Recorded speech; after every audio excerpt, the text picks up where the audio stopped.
According to Dr. Maria Begay, a Navajo linguist and cultural specialist, the legend is not a campfire story or a monster myth. It is a living warning woven into the fabric of Diné society. The Skinwalker stands as a symbol of imbalance, a reminder of what happens when harmony, Hojo, is lost. Among the Navajo, even speaking the name aloud is taboo. Elders teach that to discuss the Skinwalker with outsiders risks inviting its attention. Stories are exchanged only in private, under strict protocol, and never for entertainment. Written accounts are rare, and most families refuse to allow details to be recorded. The taboo is so strong that some believe describing a Skinwalker's features, especially its luminous eyes, can draw danger to the storyteller. Sand paint motifs used in protective ceremonies often feature four-legged figures rendered with mineral pigments on packed earth. Each line and color holds meaning: black for protection, yellow for warning, white for the spirit world. The iconography is precise, echoing the linguistic roots of Yi Naldlushi. These sand paintings are not mere art. They are shields, created to restore balance and ward off the threat that the legend embodies. For the Navajo, the Skinwalker is not a catch-all for the unknown. It is a moral lesson, a boundary that must not be crossed. This worldview shapes every encounter, every retelling. When stories of glowing eyes and impossible creatures surface in the Utah desert, they pass through this cultural filter, one where the line between the seen and the unseen is guarded by centuries of tradition and silence. Federal agencies and mainstream scientists approach the stories of Skinwalkers with a different set of tools. The Department of the Interior classifies these accounts as folklore, not as evidence of a threat, non-actionable, rooted in unverified anecdote, not criminal activity. Wildlife biology offers its own explanations. A 2022 peer-reviewed study measured the reflective glow in the eyes of North American carnivores. Wolves and coyotes, both common in the Uinta Basin, produce a retro-reflective shine under low light, sometimes bright enough to be seen from over 100 meters away. The study found that wolf eye shine can reach 0.7 candela per square meter, a level easily mistaken for something unnatural in the dark. Bobcats and foxes show similar effects, especially when headlights or flashlights catch them at the right angle. Perception. Science adds another layer. Researchers have demonstrated that humans, especially in low light and high stress conditions, are prone to pareidolia, the tendency to see faces or figures in random patterns. Controlled experiments show that more than 60% of participants will identify humanoid shapes in ambiguous images after being primed with stories of monsters or legends. The effect is strongest in environments where folklore is already present, as it is in the Utah desert. Official perspective, these factors, misidentified animals, psychological suggestion, and the power of expectation explain the majority of reported encounters. The scientific baseline is clear. Until physical evidence is produced, the Skinwalker remains, in their view, a story shaped by culture and cognition, not by biology or the unknown. Terry and Gwen Sherman kept a daily record of life on the ranch, blending routine chores with a running log of events they could not explain. Their diaries, now preserved as part of the official record, offer a rare window into the pattern of anomalies that would later draw national attention. On June 12, 1994, at 9:45 p.m., Terry wrote of spotting a tall, upright figure with glowing eyes gliding across the north pasture. He noted the temperature had dropped sharply, wind had shifted, and a bank of clouds rolled in just before the sighting. The entry describes a silence so complete that even the livestock seemed frozen, and records a sudden dip in barometric pressure, details that hint at a connection between weather and the appearance of the unknown. October 3, 1995, brought another entry, this time at 3:12 a.m. Gwen described blue-white vortexes of light spiraling above the northwest ridge, lasting for about 90 seconds. The Shermans had begun carrying a portable dictaphone.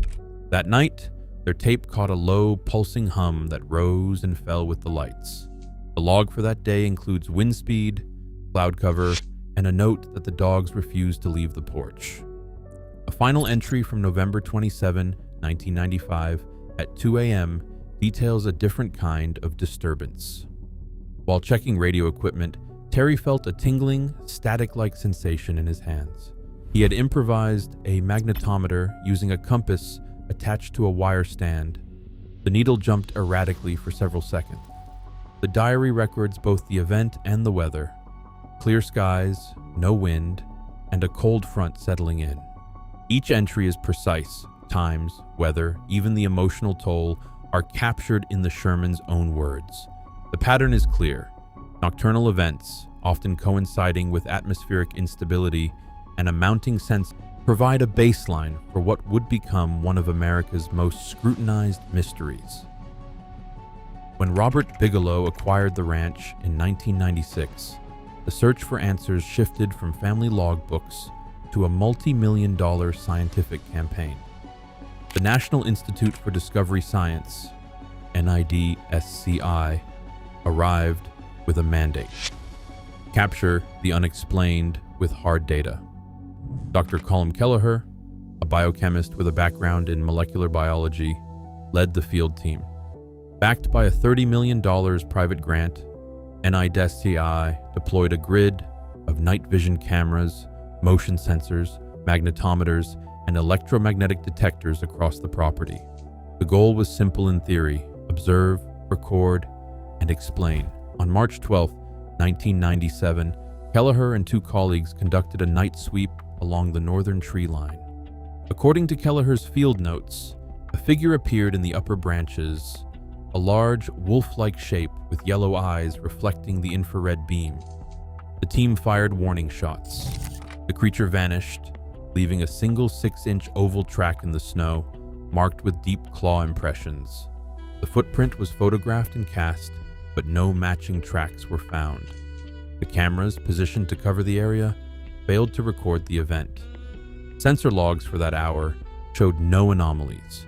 This pattern, striking testimony, minimal physical trace, and a blank data record would repeat itself throughout the investigation.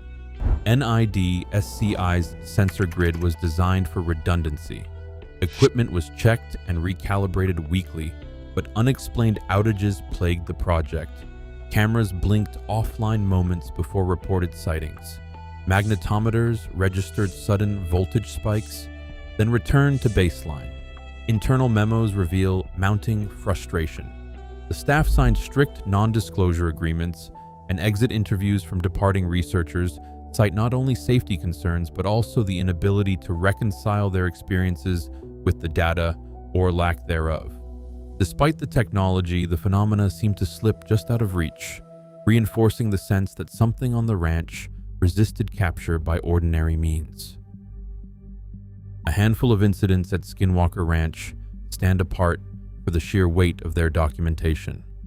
On April 12, 1997, a prize heifer was found dead with precise, bloodless incisions and missing organs. Veterinary autopsy photos, chain of custody records, and tissue samples preserved at -20 degrees Celsius confirm the absence of typical predator marks. In July 2005, a magnetometer array logged a sudden spike of +30 nanoteslas on the vertical axis, lasting just over 4 seconds. No geomagnetic storm or man-made source could be identified. A 2009 trail camera captured a glowing orb hovering 15 feet above a pasture, its presence briefly knocking out nearby radio signals. FAA records from 1999 to 2012 include 14 pilot reports of silent, rotorless craft accelerating away at impossible speeds. 7 remain unexplained by any known aircraft or weather event. Each case is anchored by physical data, timestamps, and independent verification, resisting easy dismissal or tidy explanation. No single explanation accounts for the strange patterns recorded at Skinwalker Ranch. Atmospheric scientists point to the region's unique geophysical conditions, temperature inversions that trap cold air after sunset, sudden barometric drops, and occasional auroral activity. On nights when the KP index reaches 4 or higher, faint green lights sometimes ripple across the horizon, creating optical illusions that can distort perception. Some researchers suggest that these environmental factors, combined with the high soil conductivity and shallow groundwater channels beneath the ranch, might trigger electromagnetic anomalies and rare luminous events. Others look beyond natural causes. Fringe theories propose that the ranch sits atop a portal or is a testing ground for undisclosed military technology, citing the proximity of Dugway Proving Ground and a rash of unexplained equipment failures. The debate remains open, with each side finding gaps in the other's model. The mystery endures, suspended between science, speculation, and the persistent question of what truly haunts the Utah desert. Today, Skinwalker Ranch sits under constant surveillance, yet the mystery only deepens. Official reports dismiss the phenomena, but new accounts keep surfacing. The line between myth and unexplained reality remains razor thin. Sometimes the desert's silence holds answers science can't or won't yet name. What would you believe if you saw it?